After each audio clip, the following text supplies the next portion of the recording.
বঞ্চিত প্ৰতাৰিত NHM বিষয়া কৰ্মচাৰীৰ বিক্ষোভ আৰম্ভ।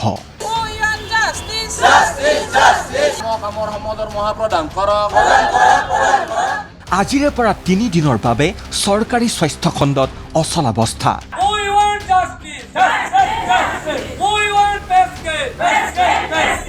ৰাজ্যৰ প্ৰতিখন চিকিৎসালয়তে চিকিৎসক স্বাস্থ্যকৰ্মীৰ হাল্লাবোল।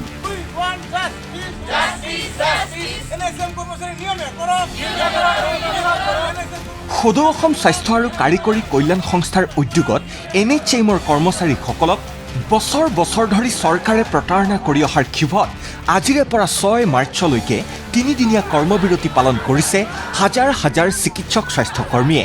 প্ৰতিখন চৰকাৰী চিকিৎসালয়ৰ সন্মুখত এইদৰে হাতে হাতে দাবী সম্বলিত প্লে কাৰ্ড আৰু পোষ্টাৰ আঁৰি বিক্ষোভ প্ৰদৰ্শন বঞ্চিত স্বাস্থ্যকৰ্মীৰ।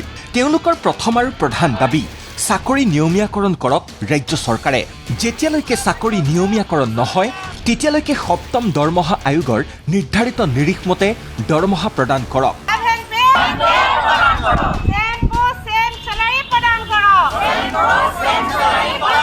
আৰু দাবী মানি নললে আগন্তুক দিনত অনিৰ্দিষ্ট কাললৈ জৰুৰীকালীন সেৱাসহ কৰ্মবিৰতি পালন কৰাৰ কথা ঘোষণা প্ৰতিবাদী স্বাস্থ্যকৰ্মীৰ।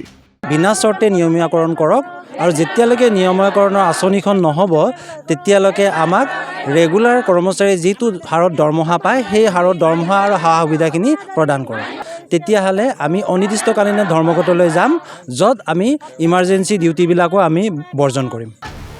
কোনোবাই যদি NHMৰ অধীনত বিগত 10 বছৰ ধৰি সেৱা আগবঢ়াই আছে, আন কোনোবাই 12 বছৰ, কিন্তু কথা দি কথা নৰখাৰ অভিযোগ তদানীন্তন স্বাস্থ্যমন্ত্ৰী আৰু বৰ্তমানৰ মুখ্যমন্ত্ৰী ডক্টৰ হিমন্ত বিশ্ব শৰ্মাৰ বিৰুদ্ধে। আমাৰ 19 বছৰ চলি আছে। আমাৰ এই 19 বছৰত আমি একো নাই, আমাৰ চৰকাৰৰ পৰা আমাক একো এতিয়ালৈকে আমাৰ নিম্নতম এটা দৰমহাতহে আমি চলি আছোঁ। আমি একো সা সুবিধা পোৱা নাই। তেখেতে এবাৰ কৈছিলে এটা বিশেষ ছেটেলাইট চেনেলত যে মই কেবিনেটত অহাৰ লগে লগে টেট শিক্ষকসকলক আৰু NHM কৰ্মচাৰীসকলক মই সকলো সা সুবিধাখিনি কৰি দিম বুলি।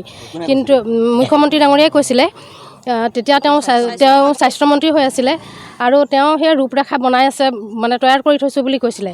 কিন্তু তেওঁ টেট শিক্ষকসকলক সকলো সা সুবিধা প্ৰদান কৰিলে, নিয়মীয়াও কৰিলে।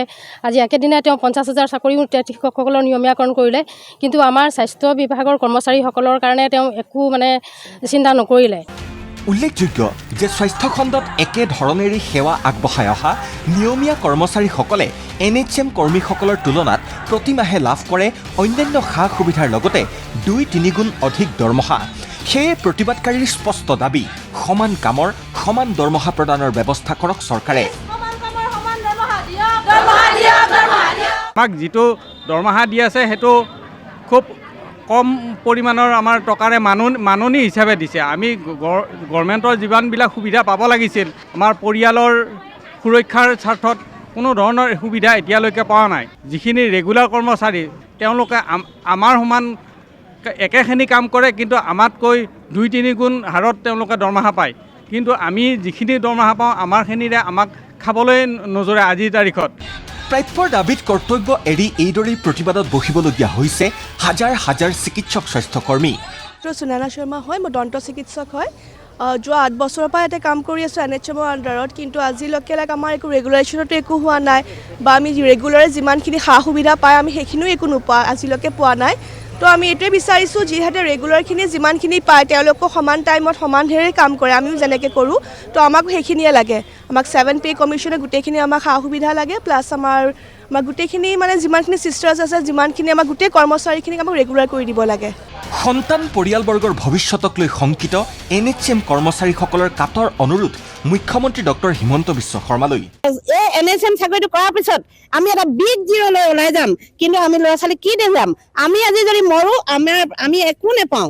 আমি মৰি গ'লে আমাৰ ল'ৰা ছোৱালী আজি ধৰফৰাই ফুৰিব লাগিব যে মায়ে এনেকুৱা এটা চাকৰি কৰিছিলে, কিয় আমাক এনেকুৱাৰ পৰা বঞ্চিত কৰিছে? ছাৰ, আপুনি আমাক সমকামৰ দৰমহা দিয়ক, আমাক গ্ৰেচুইটি দিয়ক, আমাক পে স্কেল দিয়ক। এতিয়া ৰিচেণ্ট আকৌ 8 পে আহিলে, গতিকে আমাক তাকো সুবিধা প্ৰদান কৰক। আমি এইখিনি আপোনাৰ পৰা বিচাৰিছোঁ। এতিয়া দীৰ্ঘ দিনৰে পৰা চাকৰি নিয়মীয়াকৰণৰ দাবী উত্থাপন কৰি অহা ৰাজ্যৰ এইসকল NHM কৰ্মচাৰীৰ প্ৰতিবাদৰ ভাষা চৰকাৰে বুজি পাবনে নাই সেয়া পৰৱৰ্তী সময়তহে লক্ষণীয় হ'ব।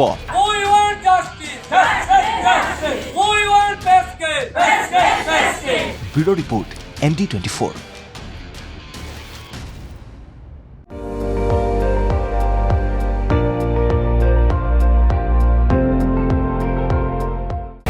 আপুনি চাই আছে ND24, সৰ্বশ্ৰেষ্ঠ নহয় সৰ্বোত্তমৰ দৌৰত।